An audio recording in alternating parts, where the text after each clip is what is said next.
Olá, gente. Boa night.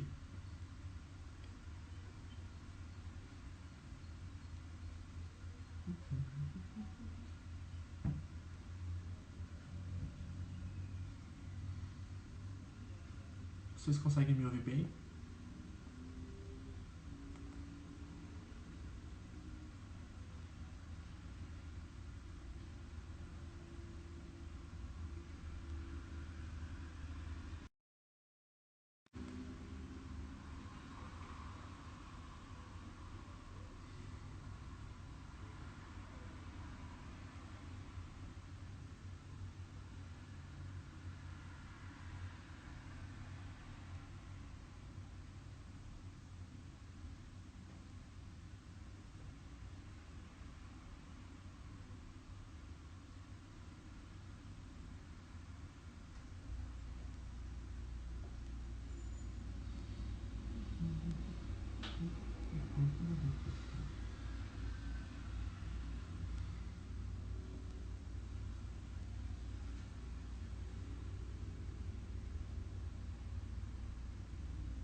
Isso aí.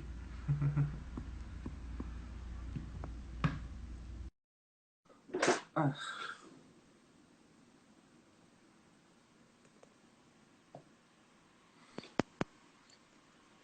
Felipe, olá, Cristiano, tudo bem? tudo bom? Desculpa o atraso. Ah, tranquilo, de boa. Que Você bom. tem um fone próximo a você? Algum fone de ouvido?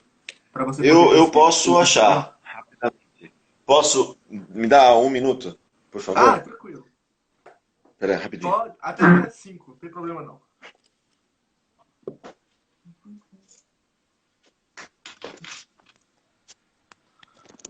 Tá, tá, tá. Eu acho que fica mais fácil. Pronto.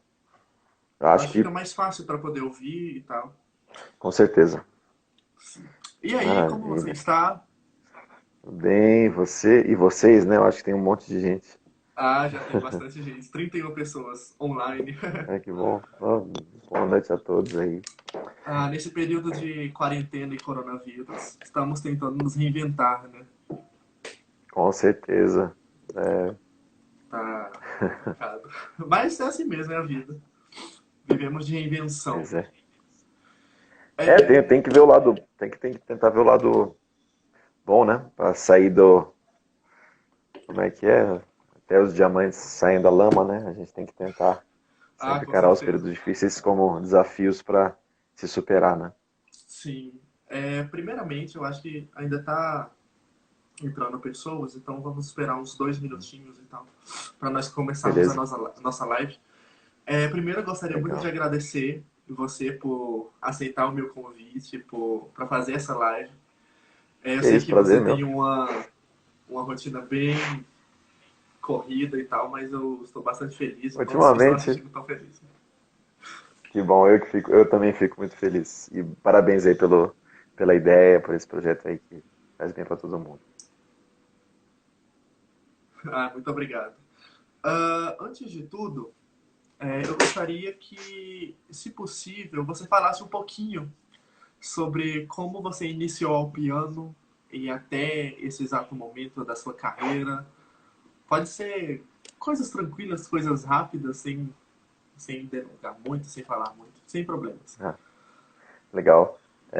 Bom, para falar a verdade, assim, o piano começou bem de um jeito informal, porque meu pai tinha um piano de armário que ele ganhou, acho que quando eu era muito pequeno, e ele brincava no piano, porque ele tinha tocado quando jovem. Meus pais Uhum. são são romenos, eles tinham estudado música na escola, como todo mundo lá estudava. E, e daí eu via ele tocar e imitava, né? Então, como criança, eu via o piano um pouco como um dos meus brinquedos, né? Uhum. Eu acho que fiz aula, eu comecei com, sei lá, uns 4 anos comecei a dedilhar, esse tipo de coisa, né? Com uns 5, 6 anos comecei a fazer aula. Fiz aula com uma professora que chamava Elza Klebanovski, já falecida, que foi uma professora. Depois eu descobri que foi muito importante o começo ter sido com ela. Ela, acho que o que mais foi importante nesse começo foi ela incentivou o meu amor à música, assim, a vontade de tocar. Eu gostava muito também de improvisar e, enfim, do meu jeito, né, como criança. Aham. Fazia música de câmara em casa, assim, com minha família, né? A gente pegava cantatas de bar, meu pai fazia arranjos, cada um tocava um instrumento. Então foi assim, e daí eu fiz alguns concursos, e logo desisti, assim, eu não gostava muito do ambiente de concurso quando eu era criança.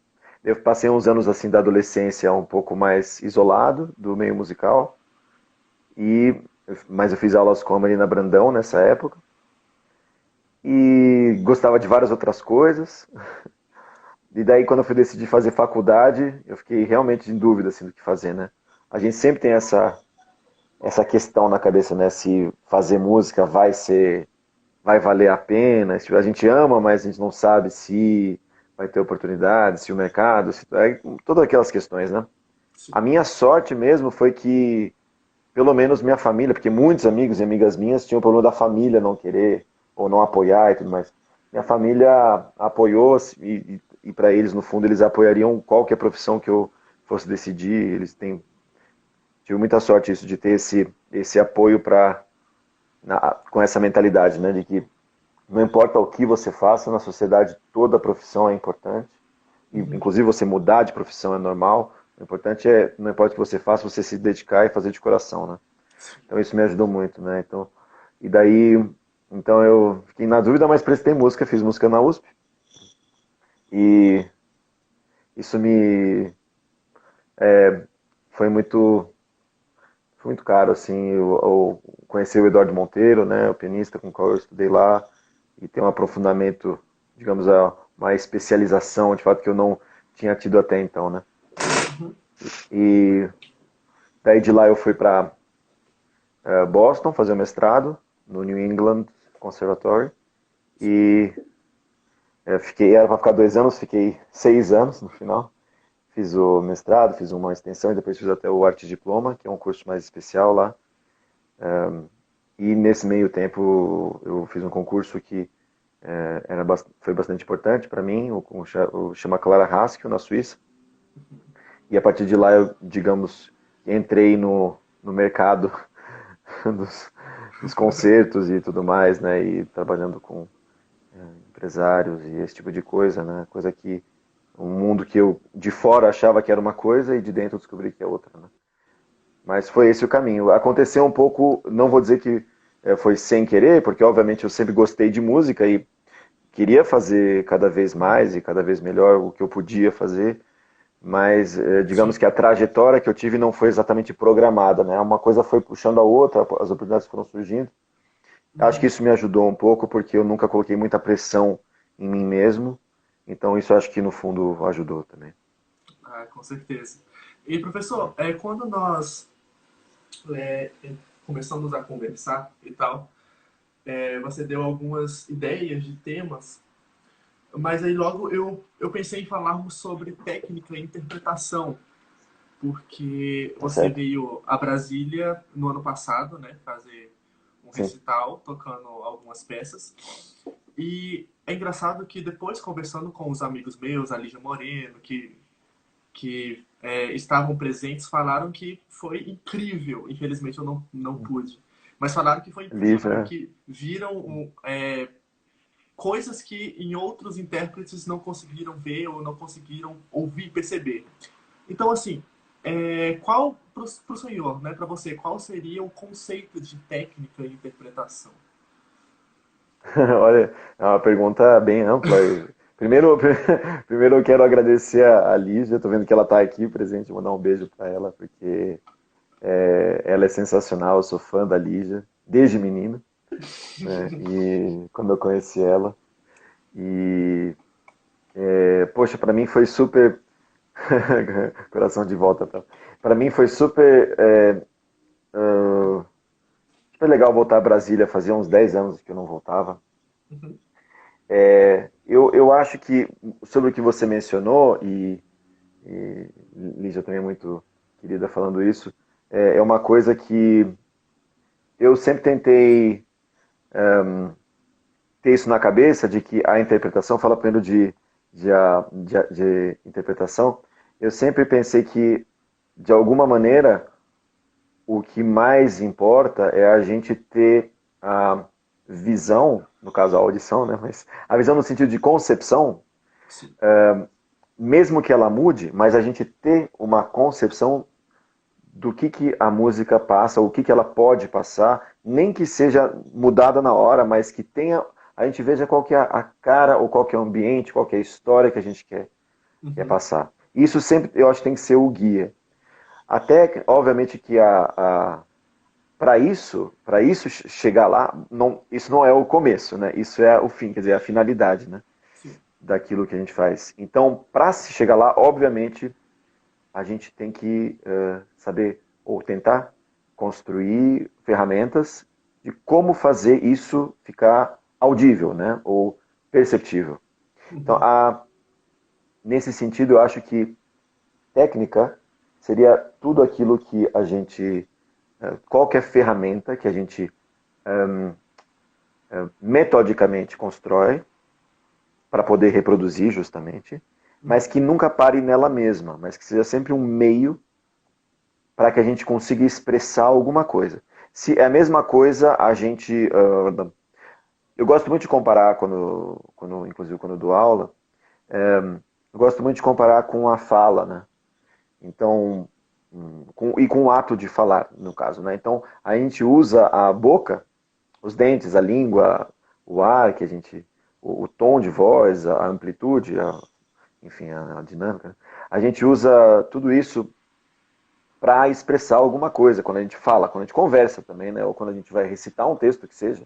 Uhum. Então, no fundo, se a gente fosse falar de técnica, seria como entender como funcionam todos esses elementos, aprimorar a variedade que eles podem trazer, mas nunca parando neles mesmos, né? Você não começa a falar e usa os seus S's para falar de S's, né? Você não usa as palavras para falar das palavras. As palavras falam de ideias e Uhum. principalmente o que você fala está falando de normalmente de uma sensação que você tem quando é uma coisa pessoal, enfim, ou se é a interpretação, a mesma coisa, uma sensação que você imagina que deve ser sentida. Então, Uhum. nesse sentido, a técnica de interpretação, resumindo, já que a nossa conversa vai ser baseada nisso, e eu acho que eu tenho que parar de falar, e você pode, por favor, me dar um toque quando você acha que eu estou indo muito Pode? além da Imagina. minutagem conveniente, mas seria justamente a técnica seria a ferramenta para que a interpretação como finalidade fique clara, no fundo, fique Uhum. claro o que você sente, né? Porque às vezes é muito fácil, e isso eu vejo muitos músicos se frustrarem, e há muitos alunos se frustrando com isso, que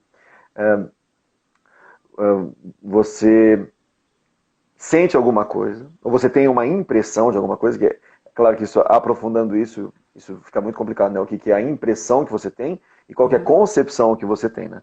Sim. Mas, digamos, você sente alguma coisa muito forte em relação a uma música, em relação a alguma coisa que você quer passar, e daí, simplesmente por você sentir muito forte, qualquer coisa que você faça, você acha que o que você sente é o que todo mundo está sentindo. Né? Uhum. E daí você, entre aspas, você afina mesmo, não é afina, é no sentido você perde a acuidade, você perde, o ouvido tem que estar muito bem polido, você perde essa polidez no ouvido se você ouve muito dentro de você. Uhum. Então, acho que técnica nesse sentido, ela não é simplesmente mecânica. E isso é a primeira questão que eu queria deixar claro, assim, que foi uma coisa que também me bateu muito forte uma hora na cabeça durante as minhas experiências com as aulas que eu tive com o próprio Eduardo na USP, mas também com a Joaquim Bian, que foi uma professora muito importante para mim lá em Boston, e o Russell Sherman, que são dois professores que eu tenho basicamente como os grandes mestres, grandes guias, assim, eu acho, talvez até hoje para mim. Então, a mecânica, ela serve à técnica, né? Sim. Mas é importante lembrar que no fundo a gente não mexe o dedo para fazer o dedo mexer, a gente mexe o dedo para fazer o som acontecer, né? Que está dizendo alguma coisa. Mas... Então, no fundo, tudo que você faz com o corpo, o ouvido tem que ser o termômetro, né? Do Aham. o que acontece ou não. Então, o ouvido é meio que é o lugar onde junta tudo isso, né? A interpretação, ou seja, o som que você quer passar. Primeiro tem que estar a sua visão do som. Conceitualmente, você tem que imaginar que tipo de som você quer. Uhum. E eu acho bom quando esse som ele não é 100% alcançável. Uh, no, o que eu quero dizer com isso é, se você tiver um som que é totalmente concreto, digamos assim, você sabe exatamente o som que é, ou seja, um som de um piano tocando, você de alguma maneira se limita, Uhum. entre aspas. Agora, quando você pensa um som que é muito abstrato, é que nem quando você lê um livro e é o que você imagina, a história, as personagens, enfim, as cores, os ambientes que você imagina são meio vagos, ou seja, eles são mais abstratos do que propriamente uma tela de televisão pode te passar, Sim. né? Então, no fundo, é porque você sempre pode se aprofundar mais e mais naquelas imagens, mais e mais naqueles caráteres. Né? O som é um pouco a mesma coisa. Eu acho que na nossa imaginação, o som pode ser profundo e infinito. E a gente sempre chega cada vez mais perto de um som ideal, mas nunca no som. O instrumento, eu acho que nunca é bom pensar ele como som final. Entende? Né? Mesmo com Uhum. a concepção não é muito saudável. Então, eu acho legal quando o nosso ouvido, abstrato nesse sentido, ele guia a gente a tentar chegar perto de um som. Então, a nossa Sim. imaginação sendo muito estimulada, a concepção e, portanto, a interpretação também, para Uhum. que a técnica, como fazer isso acontecer e a própria mecânica que serve a essa técnica, estejam muito conscientes de que tudo, cada pequena coisa que você vai aprendendo e apreendendo, né, de como fazer, você Uhum. vai incorporando no seu vocabulário, no seu repertório de mini gestos, sabe, de mini movimentos, de apoios, de tudo, mas que no fundo sejam totalmente, já diretamente relacionados com que aquilo quer dizer. Entende o que eu estou dizendo? Sim. Não simplesmente fazer o gesto pelo gesto, mas é que nem, se a gente parar para pensar, é legal pensar em música como uma linguagem, assim como a fala, né? Justamente o que eu estava dizendo, né? Eu gosto de comparar, mas no fundo não é o que é de verdade, né? A música é uma linguagem, né?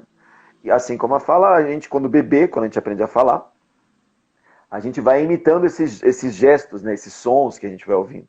A gente vai, né, enfim, né, desde papai, mamãe, gugu, dadá, bolinha, blá, a gente vai experimentando as texturas, os sons, tudo, a gente vai imitando e vai percebendo e vai incorporando o que isso quer dizer. Não Sim. o som por si só, porque senão seria que nem você repetir os sons de uma língua que você não sabe o que quer dizer. Mas Uhum. você vai diretamente relacionando aquilo com o objeto que significa, a pessoa que significa, o que. Entende o que eu quero dizer, né? O Sim. sentimento que aquilo representa.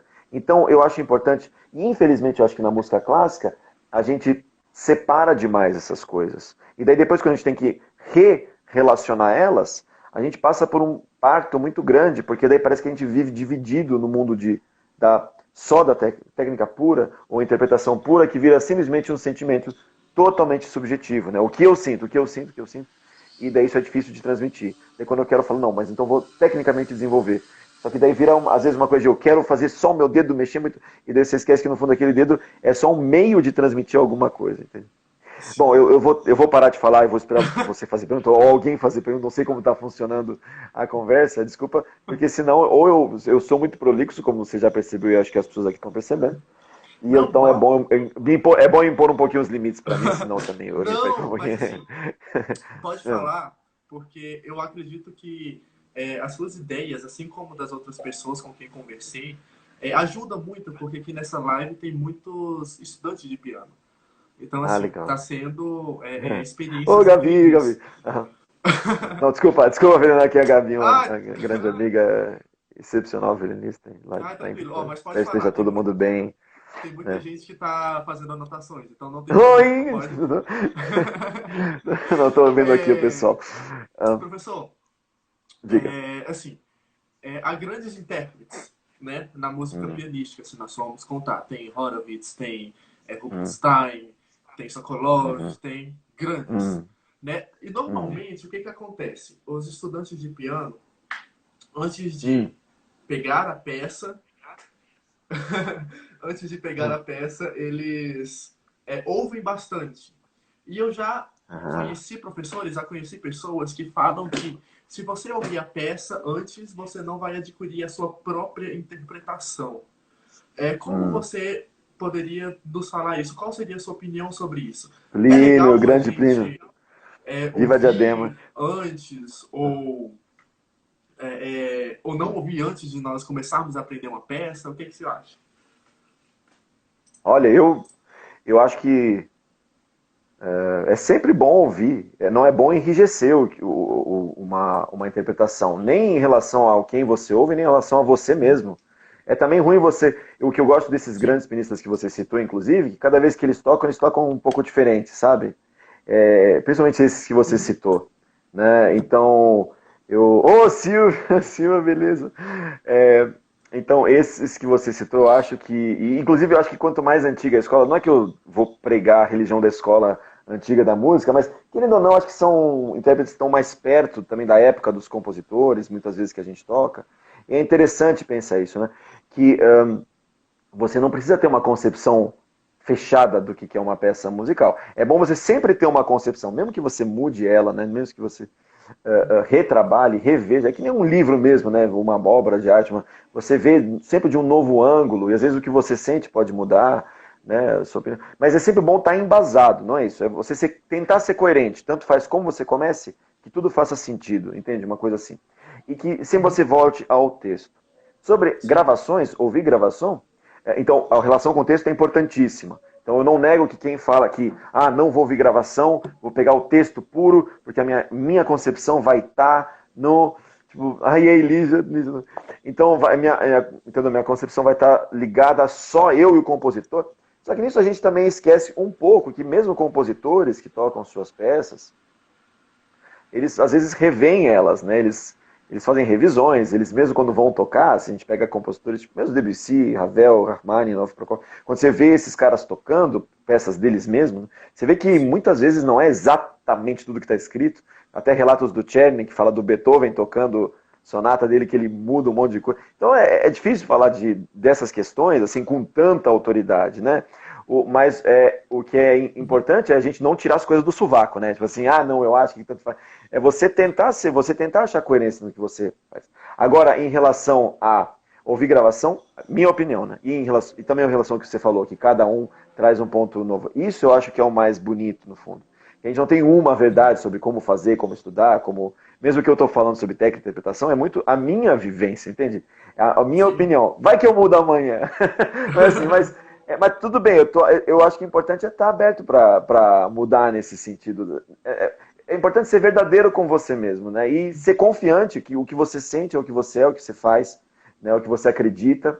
E não por isso simplesmente falar, não, tanto faz, então, porque não. Você cada vez esmerar o negócio mesmo, sabe? Ir a fundo, em detalhes, em tudo, mas ao mesmo tempo não achar que com isso você fixa você mesmo e falar, eu sou assim, eu acho isso, entendeu? E aí, Juliano, um abraço também.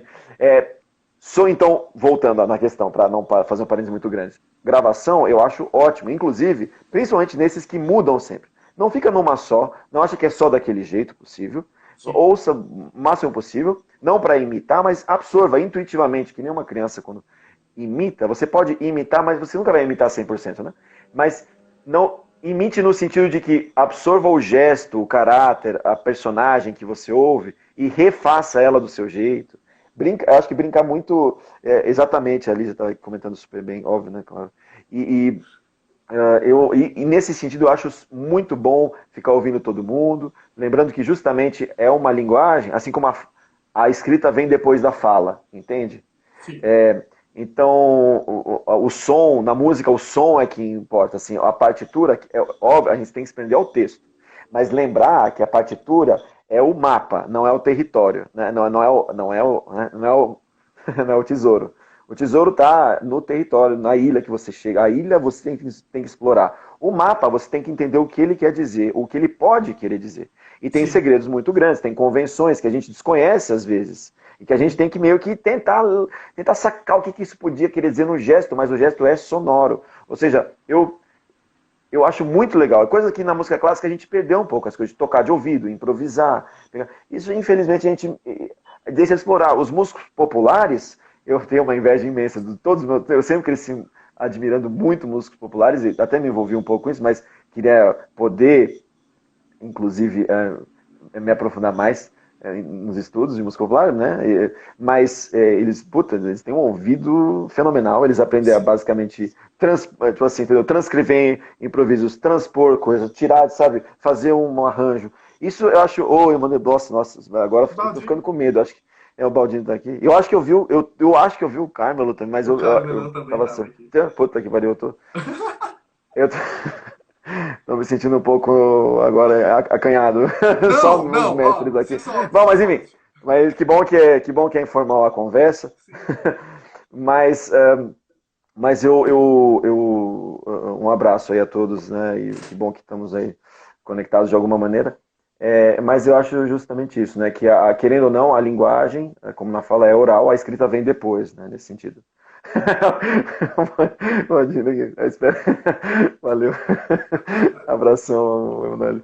Mas eu acho justamente isso. É muito bom ouvir gravação, mas nunca se enrijecer, nunca achar que é a única interpretação possível, ou achar que tem e que tem, sabe, essa coisa de. Então sempre tá livre, sempre se inspirar. Tudo que for te inspirar, te adicionar, sabe, aproveita, né?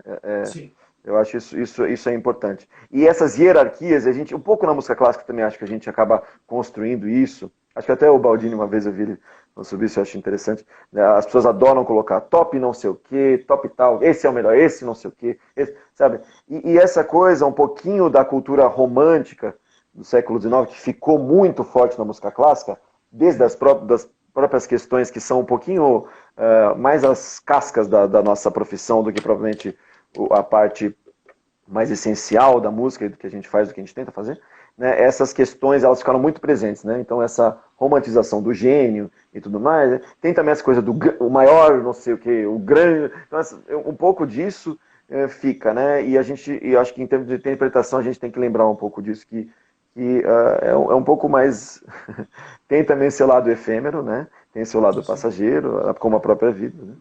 E Uhum. a gente pode aproveitar, acrescentar, mas quanto mais a gente pensar em enrijecer, definir e tudo mais, a gente também está perdendo a chance de, de olhar mais profundamente para o real assunto daquilo, né? Para deixar que a música de fato, isso, desculpa entrar nesse assunto, viu, Felipe, e a todos também, mas Não. acaba entrando nisso, né? A quarentena está fazendo cada coisa com a gente. Mas eu acho que no fundo é aquela coisa, né, que já ouvi de uma grande mestre, né, a Marisa Lacorte, pianista, professora incrível de piano. A gente não tem que pensar que a gente vai mudar a história da música. A gente tem que deixar, muito menos a gente mudar a música mudar a gente. Né? A música entrar na vida da gente, a gente se tornar um ser musical, digamos assim, né? Que a gente melhore nossas relações com as pessoas, na Uhum. sociedade, com o que a gente faz, entender, ouvir melhor é ouvir melhor o outro, né? As outras pessoas. Entende? A gente tem o privilégio de fazer música não para a gente ser melhor, mas para a gente ser melhor para a gente, mas para isso enriquecer de fato a gente, Sim. né? Se a gente faz isso com essa intenção, a gente que é agraciado com música, não a gente que agracia a música, porque a gente tem a interpretação número um, entendeu? Isso aí morre com a opinião alheia, né? Então, Sim. a gente fica refém disso. O mais importante é a gente, de fato, enriquecer o mundo interior e, com isso, enriquecer o mundo interior das pessoas à nossa volta. Né? Enfim, vamos mudar, Ó, vamos continuar. pode ir conversando, pode ir falando, sem É, problemas. Não, não coloque amarras em si mesmo. Mas, valeu. falando um pouquinho sobre Obrigado, gente. algumas interpretações que você faz, você toca os 24 prelúdios, né? De Chopin, que foi premiado no CD que você. Ah, Que é muito interessante, interessantíssimo. E assim, a minha pergunta é o seguinte: de onde veio essa vontade de você estudar e tocar os 24 prelúdios, certo? E como uhum. você preparou? Quando você prepara uma peça, mais ou menos, né? Eu acho que são muitas perguntas em uma apenas. Você Não, se não, tudo bem. preocupa em visitar a história do compositor, ou visitar a história, o que estava acontecendo historicamente naquela época, o que você faz para poder, quando você vai preparar uma peça, né? Uhum. Bom, hoje em dia eu tenho que preparar peças que não necessariamente eu escolhi preparar, né? As 24 Peluzes foi uma peça, na época que eu podia escolher a peça que eu ia preparar, né? E, mas eu tenho uma relação bem antiga com essa peça, e até tive períodos que eu tive que largar ela um pouco, porque é tipo uma relação pessoal mesmo, assim, você tem que largar um pouco, porque você está começando a ter uma imagem daquela peça que você não gosta mais, você vicia, é coisa de viciar a sua concepção, desse que rever, né? Eu peguei vou falar dos 24 produtos que você comentou, né? Na época que eu peguei, eu era bem jovem, eu tinha uns 20 anos, 21, 22 anos. Nossa, estou considerando isso bem jovem, né? Isso quando a gente percebe que a gente já ficou um pouco mais velho, né? Eu fiz 32 anos esse ano. Continua jovem, continua E. jovem. Não, não, dentro de mim acho que eu vou ser jovem até morrer, espero, né? Espero. Inclusive eu invejo muito as pessoas e grandes artistas que eu conheço, eu acho que na verdade inspiram muito isso, né? Inclusive, com todo o respeito, né? Alguns que estão aqui presentes também, que são mais velhos que eu e que eu vejo que a música torna eles espíritos cada vez mais joviais, né? Então, no sentido assim, de pessoas, né? Pessoas cada vez mais joviais dentro, né? Animicamente, né? Então, é, o, Sim. o, eu peguei ela bem jovem, assim, e basicamente porque eu ouvi e curti pra caramba, entendeu? Eu ouvi aquilo e eu já conhecia, mas foi os 24 anos, mas foi, sabe aquela coisa, que nem você lê um livro que o Vivaldini agora vi essa pergunta dele, depois quem sabe a gente pode falar sobre isso, que eu achei interessante. Eu Tá. vi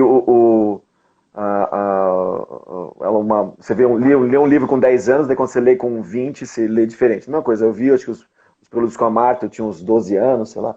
É, e depois, com 20 anos tal, eu ouvi meu impacto imenso. Eu li um impacto imenso e falei, quero estudar isso aí, né? Tinha que estudar uma obra romântica. Uhum. Então eu comecei a ouvir várias também gravações diferentes, comecei a explorar tal. E meu negócio foi meio que. Tive que fazer uma prova em Boston, daí preparei eles com mais esmero, né, para fazer a prova. E nisso sei lá, eu me perdi um pouco nessa viagem. Por exemplo, acho que isso entrou numa entrevista até uma vez. Teve uma coisa que aconteceu quando eu estava estudando os preludes. Eu fiquei fissurado, estudando. Boa noite. É verdade, o Bruno aqui falou. Eu estudei na Fundação das Artes São Caetano, foi também o período antes da faculdade. Então, teve uma vez que eu estava estudando pra caramba para essa prova em Boston, tinha que tocar depois de um mês, os 24 luzes, eles iam escolher quais, então era uma coisa meio assim, para fazer o mestrado. E eu estudava, e eu tinha, quando mais jovem, tinha feito a escola do Antônio Nóbrega, o Brincante, percussão, danças brasileiras, eu adorava muito. Eu ia muito lá, eu adorava. E daí eu lembro que passou um cortejo lá em Diadema, onde eu morava, no ABC Paulista.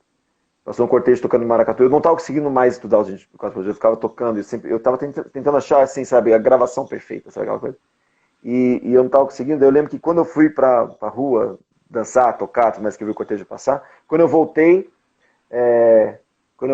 eu lembro que eu consegui entrar muito mais, fluir muito mais na peça e ouvir muito melhor. E daí eu percebi que no fundo eu estava me enrijecendo por dentro e não estava mais me ouvindo tanto e fazendo. Enfim.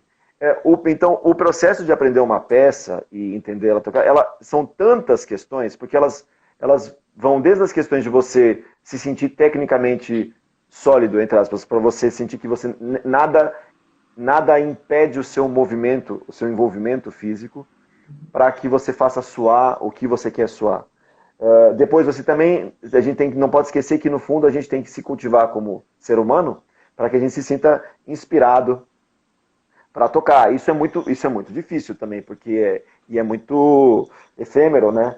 Você não sabe como você vai acordar num dia ou no outro. Então você tem que estar ao mesmo tempo muito seguro, mas você também tem que se cultivar como artista para que você não seja um escravo de tudo que acontece na vida e tudo mais, você tem que ter uma disciplina muito grande, você tem que, enfim. Nossa, tá difícil de responder essa pergunta, né? Você me desculpa, eu entrei em tantos assuntos. Preparar uma. É porque você falou de uma peça que, para mim, preparar ela foi com muito mais liberdade, onde eu fui imaginando e me aprofundando e passando, às vezes, dias num prelúdio, e tentando e ouvindo 1000 gravações diferentes, e tendo ideias, e bebendo com os amigos e mostrando para eles, e daí vinha um, dava opinião, daí a gente tentava diferente tudo mais. Sabe, eu fazia. E lá em Boston Sim, foi justamente essa época. Eu trabalhei muitos 24 prelúdios depois em Boston, né? Justamente antes de eu gravar eles. E foi sim. essa época onde teve muita experimentação, né? E eu digo que foi coletiva porque, de fato, eu estudava muito sozinho, mas eu estava nessa casa onde tinha muitos saraus, e eu tocava muito para os meus amigos lá. E daí todo mundo, enfim, interagia nesse sentido, né? De dar opinião. Isso era muito legal, né? Sim. Agora, hoje em dia, para eu preparar uma peça com tempo limitado, e me dá um mês e tudo mais, eu tento fazer isso. Claro, eu busco conhecer, se eu não conheço o compositor, eu busco conhecer quem eu vou tocar, qual que é né? E aí, Eric, beleza? Saudades, cara, uma alma super idosa aqui entre nós, num corpo de um jovem.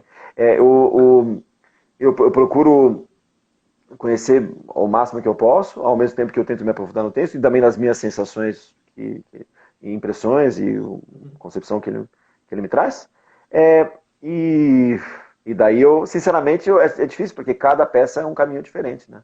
Sim. Eu vou. Mas eu tento sim conhecer as gravações que já existem, né? Entender o texto e experimentar. Eu tento não colocar muita regra, porque eu brinco que nem criança brinca com massinha às vezes, sabe? Eu Uhum. tento ir experimentando e, e ver se alguma coisa surge daí, né? Também, além de analisar o texto. A questão da análise, que antes eu tinha um pouquinho aversão, para mim também começou a ajudar cada vez mais. Ainda mais quando eu tenho menos tempo para preparar uma peça. Então, entender a arquitetura, essa parte estrutural, arquitetônica da peça, ela Uhum. é essencial. Assim, é basicamente, você tem que ter a visão da casa inteira antes de você entender que você quer colocar tal quadro em tal parede, sabe? Não adianta você ficar focando em tal nota que você gosta com tal cor. Claro que isso é muito legal, você vai, tal passagem, tal não sei o quê. Sabe aquela coisa? Ah, adoro aquela parte da música. Claro que, mas aquela parte só Uhum. existe por causa da música toda, né? Então isso é muito importante. Essa questão de análise estrutural, né? Análise motívica quando ela faz sentido, mas todo tipo de análise que no fundo é uma ilustração da peça, né? Mapas organizados da peça, te ajudam a incorporar a peça, porque no final performance é passar pela forma, né? Performa pela forma. Então performance, você tem que estar com a forma extremamente incorporada para que você possa, entre aspas, improvisar as palavras que obviamente não são. Improvisar não quer dizer qualquer palavra, né? Então você tem que falar naturalmente e com isso tem que ter a forma bem imbuída, né? Bem incorporada. Eu Sim. não. Eu falei justamente do prelúdio, O porque Baldino falou uma depois coisa que. super. Eu agora não fiquei na dúvida se o Baldino estava fazendo uma brincadeira ou não, quando ele falou os ritmos modernos, porque eu não sei se ele estava zoando com os ritmos ou se os tempos modernos atrapalham a coisa do estudo de como preparar um negócio quando os tempos. Só que agora eu não sei se ele estava fazendo uma brincadeira com ritmos e com modernidade, mas tudo bem. Eu acho que não é Diga. com ritmo, eu acredito que seja mais É, com os tempos modernos. os tempos modernos. Sim. Não, mas, Mas, assim, daqui a os pouco a nossos gente tempos vai. modernos agora são bem parados, né? Ah. Daqui a pouco a gente vai na pergunta do Baldini. Rapidinho. Aham. É assim, eu falei justamente Ah, sim. dos prelúdios, porque depois que você esteve aqui em Brasília, eu conversei com a Lígia, né? A gente tem uma amizade bem close. E Uhum. aí ela falou que quando ouviu você tocar alguns prelúdios, ela disse que ouviu coisas que não ouvia, né? Você dava ênfase em algumas frases, em algumas coisas que tipo ela não ouvia em outras gravações. Então assim, Orquestra do Preto aí do coração. Não sei. então por isso Diga. mesmo que eu perguntei para você sobre essa questão de como você preparava e se você tinha essa questão de testar, e você respondeu que você testa bastante, então isso é hiper Nossa, eu interessante. experimento demais. Eu experimento. Se eu fosse um cozinheiro, eu acho que para fazer um frango eu mataria 100 que ninguém comeria, sabe? E daí eu Que sirvo horror! um no final, quer dizer, amanhã eu vou servir talvez outro, mas Eu sirvo um no final que, obviamente, nem todo mundo gosta. Eu tento gostar na hora, às vezes também não gosto. Mas, mas eu experimento. Nossa, eu experimento milhões de coisas, inclusive coisas esdrúxulas às vezes, porque eu acho legal testar os limites, né? Nesse sentido. Né? Porque que nem acho que Aham. um ator ou uma atriz faria também, né? Explorar assim, os limites da personagem, né? Eu acho legal fazer isso. Um pouco na música clássica, eu acho que a gente esquece um pouquinho desse trabalho experimental. Porque é muito importante, quando você vê uma dançarina, um dançarino, uma atriz, também trabalhando, primeiro a questão de soltar o corpo, de como. Primeiro, tem tantas coisas envolvidas na performance, e na performance eu digo que também é, tantas coisas envolvidas, né? E você tem que sentir qual que é a amplitude com qual você pode trabalhar, né? E na música clássica, às vezes a gente, quando vai começar a peça, a gente vai tipo assim, como é que ela tem que estar pronta hoje? É assim, vou trabalhar a peça. Daí começa com o resultado final. Começa assim, vou começar com essa frase, já tem que estar perfeita. Você pode trabalhar com ela, entre aspas, indo para o máximo que você pode fazer dela, mas você tem que lembrar também que você não pode se prender a um resultado final que você não construiu, né? Então, ou que nem o Baldini falou aqui, né? Começar com o teto do negócio, né? E não começar com o alicerce, né? Você já começar com. Quero chegar no. Mas você nem sabe de fato o que você quer. Você não tem ainda a visão, você não tem ainda a concepção bem formada, por mais abstrato que isso seja, mas Sim. você não tem essa imagem, né, no seu ouvido, né? O som de fato, né? Eu espero que vocês estejam entendendo o que eu estou falando, que eu falo confuso, né? Mas é complicado você já entrar pensando em fazer o resultado final. Eu acho legal você experimentar bastante, sim. Aham. Obviamente não é aleatório. Cada experimento que você faz, você tem que fazer uma análise. Digo assim, você experimenta e você fala, bom, gostei disso, não gostei daquilo. Você tem que se perceber enquanto você experimenta. Porque senão vira Aham. uma coisa aleatória e você não absorve nada no final, né? Então é Sim. muito importante experimentar. Por isso que eu falo as coisas de brincar que nem massinha no instrumento, porque quanto mais intuitiva for essa relação, quanto Uhum. mais você deixar que o que você faz com o corpo no instrumento seja diretamente ligado ao som que você quer, você aprende a fazer. Por isso que na hora que você vai falar, você mexe sua boca, o que faz sua boca mexer é o som que você quer ouvir. Não é vou falar assim, não, é o som que você quer ouvir que mexe, faz a sua boca mexer do jeito que você mexe, né? Mesma coisa seria com o instrumento, né? Idealmente. Aham. Entendi. Obviamente ele não está no nosso corpo, por isso que demora mais, né? Ou demora uma vida, né? Ou demora muito mais do que isso. Enfim. Ai, muito verdade, caraca. Professor, é o seguinte, uma outra pergunta. Eu acho que essa não tem muito a ver, mas tem a ver. Aí você escolhe. Tem alguns pianistas que, pela quantidade exacerbada de concertos, né, ficam.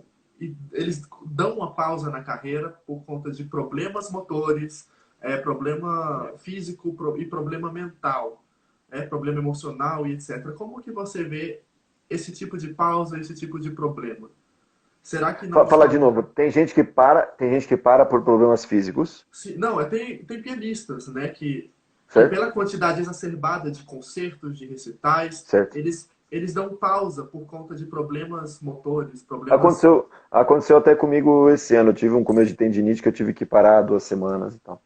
Mas, Uhum. E como é diga. isso? Porque assim, parece que o Lang Lang também deu uma pequena pausa por conta Ah, desse não. No assunto. caso dele, no caso dele é um problema real mesmo, né? Acho que tem 300 concertos por ano. E ele, sim, ele teve um. Eu acho que no fundo isso é o que acontece quando a pessoa também vira um pouco escravo do sistema, digamos assim, né? Porque ele, no caso, obviamente, né, 1.000 contratos que ele vai assinando, né, para tocar concertos. Isso, tá? Tem produtor envolvido, empresário envolvido, né? Gente que patrocinador envolvido. E e daí você vai fazendo um atrás do outro, né? Porque, obviamente, o que a gente sabe que quanto mais você toca, melhor, entre aspas, melhor você, pelo menos, vai se entender tocando, né? Tem coisas que a gente descobre no palco, né? E quanto mais experiência você ter, melhor. E tudo mais. Então, mas nisso a gente vai e começa a fazer tudo que é possível fazer. Eu cometi alguns erros no meu ritmo, no meu humilde ritmo, né? De concerto e tudo mais. Eu tive também erros falar, não, vou conseguir fazer tudo isso. Daí vira um inferno a vida, porque passa por um estresse imenso, pouquíssimo tempo para aprender. Tudo mais. Por mais que muitos pianistas falam, não, você tem que se jogar, você tem que fazer porque é assim que você vai aprender. Tudo mais.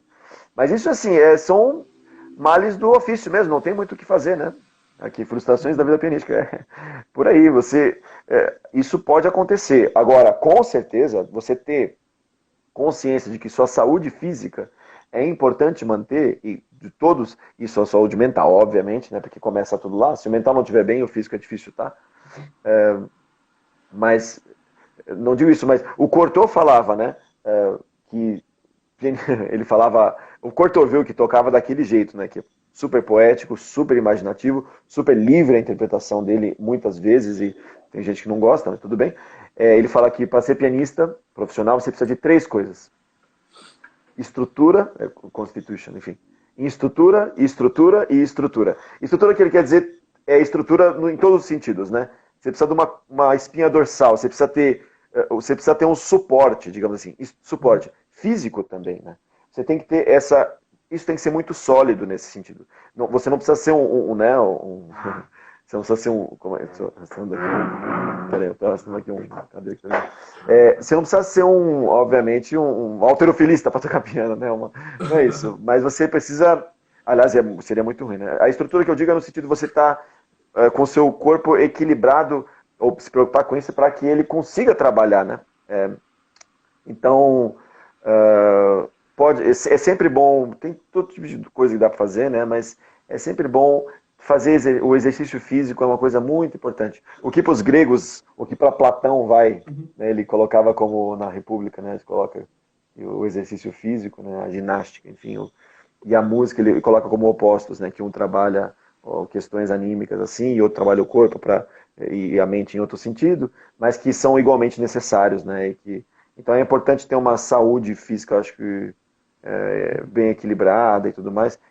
Tomar muito cuidado, né? Para nunca forçar a barra, né? Com o corpo, com os braços, os ombros, mas ter muito consciência de que você está solto, tocando, é importante. Mas é difícil, é muito difícil, sinceramente, manter isso quando você tem uma agenda lotada e tal.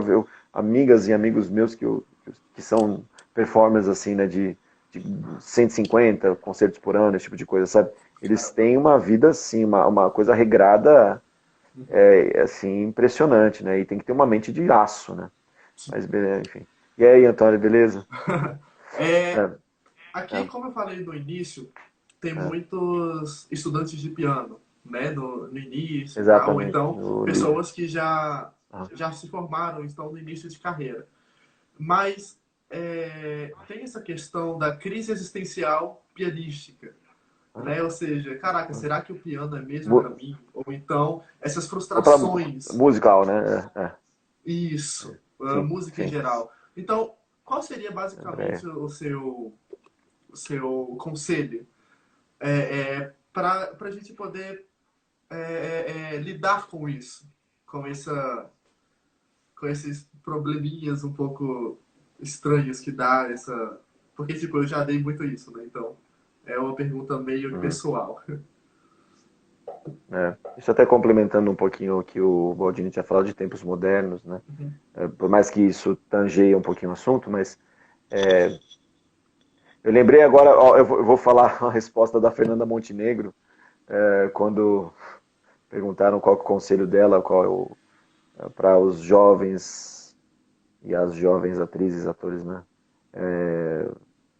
E o conselho dela para aqueles que queriam seguir, né? A resposta dela foi bastante crua, ao mesmo tempo muito inspiradora, né? Ela falou: meu conselho é não façam isso, não sigam a carreira, né? Não façam, ninguém vai te entender, é muito complicado, o mercado não quer isso, na verdade, é um parto para conseguir vencer. Agora, se você não consegue viver sem isso, daí, né, entre aspas, quem sou eu para te dizer alguma coisa, né? Então, é muito difícil, né? Porque, obviamente, eu posso dizer que eu me vejo como uma pessoa muito sortuda, assim, de eu poder viver de música. Não quer dizer que a minha profissão, sinceramente, com o que eu mais trabalho, é, não, peraí que acho que alguém pediu para repetir. Eu só vou resumir. A Fernanda Montenegro basicamente falou que o conselho dela para jovens artistas, jovens atores, jovens atrizes era não faz isso, não vale a pena, é um sofrimento, é uma penúria, não dá, as pessoas não vão te entender, o mercado não é preparado, você não vai conseguir vencer. Ela diz isso, né? E em seguida ela diz, isso é o que eu digo. Agora, se você não consegue viver sem isso, né? Daí não tem o que dizer, né? Porque daí você vai fazer. Se você não consegue se você não consegue respirar sem isso, se você não consegue ser feliz sem isso, você vai ter que fazer isso, né? E entre aspas, eu acho que a gente fala isso hoje, a gente lamenta essa questão artística hoje, e todas as crises que a gente vive, e a gente esquece um pouco que a história inteira ela é ela é permeada constantemente pelos artistas frustrados justamente pelo não entendimento do mundo com que eles fazem. A gente não está falando de artistas, sabe, como nós que estamos tentando, no mundo hoje onde já tem um mercado mais organizado, muitas vezes até, que a gente pode ter viés, por mais que tenha falhas no nosso sistema educacional, no mercado, na consciência das pessoas, né, a gente está falando de épocas onde grandes gênios, assim, né, grandes personalidades passaram perrengues, viveram muito pouco, não foram reconhecidos, sei lá, entendeu? E não só na música, né? Então, e cientistas também, né? Mortos na fogueira, sabe, tipo assim, é isso. Não, enfim, essas crises no fundo são recentes também, né? Tem horrores históricos até muito pouco e essas ideias continuam muitas vezes por aí. Mas o que eu quero dizer é que vai ser uma luta constante. O que a gente precisa fazer, a gente precisa se fortalecer, eu acho. Nesse sentido, nunca, o meu conselho é sempre se fortaleça com a sua relação com as obras e nunca com a opinião alheia. E, sabe, converse de verdade, altas conversas com artistas, não só artistas, com as pessoas que conseguem te inspirar e você consegue... exatamente, Eric. Então você... Estou falando dos cientistas, né? Eu lembrei do Giordano Bruno, enfim, não, de pessoas que falavam de ideias que eles viam, né? Idealistas ou visionários, né? Artistas, cientistas, né? Também. Eu acho importante a gente se fortalecer, justamente, né? A nossa relação com a arte, se aprofundar cada vez mais nisso. Porque senão, Iris, beleza? Porque senão, se a gente depender tanto do mundo, a gente tem que lutar. A gente vai lutar no mercado que a gente pode, a gente vai tentar convencer as pessoas, a gente vai tentar conquistar o coração delas, a gente vai tentar sensibilizar, mas a gente tem que ir nas nossas forças, nos nossos arredores, é muito mais importante, sabe? Conquistar aos poucos esse terreno. Lembrando que a gente não vai para sempre já fazer a conquista para a humanidade. Isso é um processo que a nossa, digamos assim, a humanidade, a evolução dela, está nesse caminho constante. A gente está, sabe, há muito tempo lutando e muita gente muito grande passou sem conseguir fazer essa mudança. A gente não tem que acreditar que isso vai necessariamente acontecer agora, né? A gente vai, às vezes a gente está vivendo tempos cada vez mais sombrios em relação a isso. Mas a gente não pode desistir se é isso que a gente precisa fazer. Mas lembrar de uma coisa, vou terminar agora falando isso. Grandes artistas também não viveram profissionalmente como artistas e profissionalmente com outra coisa. Não estou falando que é para fazer outra coisa, para ganhar dinheiro seja. Eu estou dizendo que também não existe essa coisa de que você só é você se você fizer isso ou aquilo. Essa definição eu acho um pouquinho falha. O mais importante é você ter segurança do que você está fazendo, você ter certeza do que você está fazendo, e você servir aquilo, quando você servir, de coração. Porque eu conheço também muitos músicos, muitas musicistas que acabam fazendo isso sem nenhum prazer. E elas viram assim, sabe, essas pessoas, elas viram tão infelizes e acabam também espalhando essa infelicidade. Então... Sabe, se você faz uma coisa com muito... A Patrícia, vou dar um beijo para a Patrícia e lembrar justamente também isso. Tem tanta coisa, e aí, tem tanta coisa tão importante que tem que ser feita no mundo musical. Principalmente, por exemplo, agora vi a Patrícia, lembrei, né? Que tem uma escola de música lá em Catanduva.